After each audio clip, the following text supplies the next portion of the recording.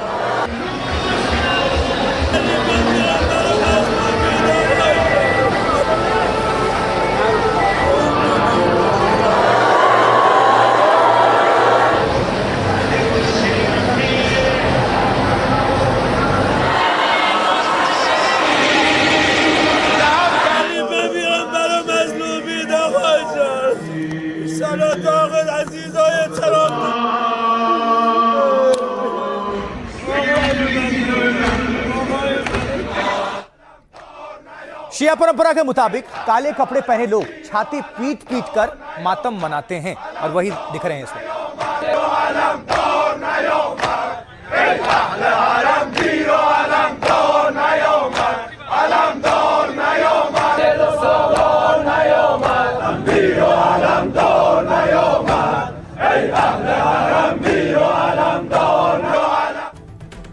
आगे बढ़ते हैं, कुछ और तस्वीरें आपके सामने रखेंगे और कुछ और जानकारी इससे जुड़ी आपके सामने हम रखने जा रहे हैं, क्योंकि देखिए भारी भीड़ के लिए जुलाई की गर्मी को देखते हुए 6000 से ज्यादा वाटर स्प्रिंकलर्स वहां लगाए गए हैं ताकि लोगों को गर्मी से थोड़ी राहत मिले। ये देखिए तस्वीर।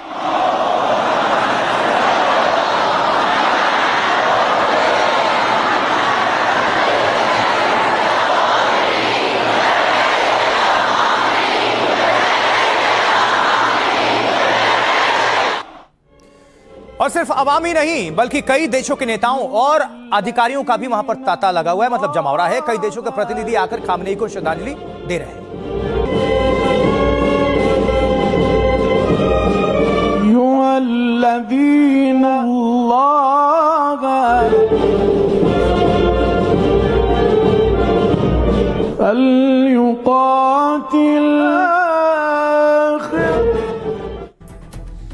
भारत की तरफ से भी डेलीगेशन वहां पर गया हुआ है श्रद्धांजलि देने। तो भारत की तरफ से जो आधिकारिक प्रतिनिधिमंडल है उन्होंने भी तेहरान में जाकर खामनेई को श्रद्धांजलि अर्पित की है। भारत सरकार की ओर से विदेश राज्य मंत्री पवित्र मार्गरीटा और बिहार के राज्यपाल सैयद अता हसनैन आधिकारिक रूप से इस समारोह में शामिल हुए।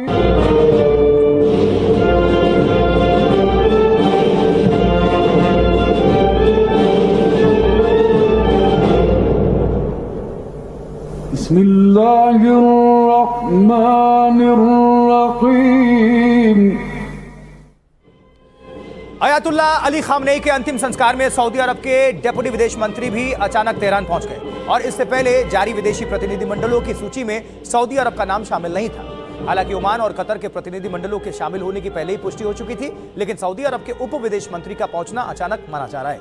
मगर इसी बीच डोनाल्ड ट्रंप के एक बयान ने फिर सबको टेंशन में लाकर रख दिया है।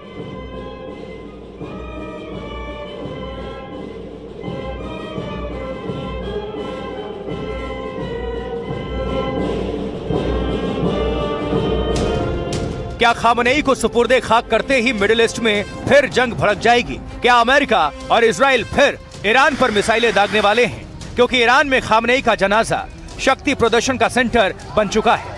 अपने दूसरे सुप्रीम लीडर की शहादत पर ईरानी न सिर्फ मातम मना रहे हैं बल्कि ईरानी फौज और सत्ता सड़कों पर उतरे लाखों लोगों के दम पर दुश्मन को सीधी चुनौती दे रहे हैं। खामनेई की हत्या का अमेरिका से बदला लेने की धमकियां दी जा रही हैं, तो राष्ट्रपति ट्रंप ने हफ्ते भर की छुट्टी बोलकर फिर भयानक जंग की आशंका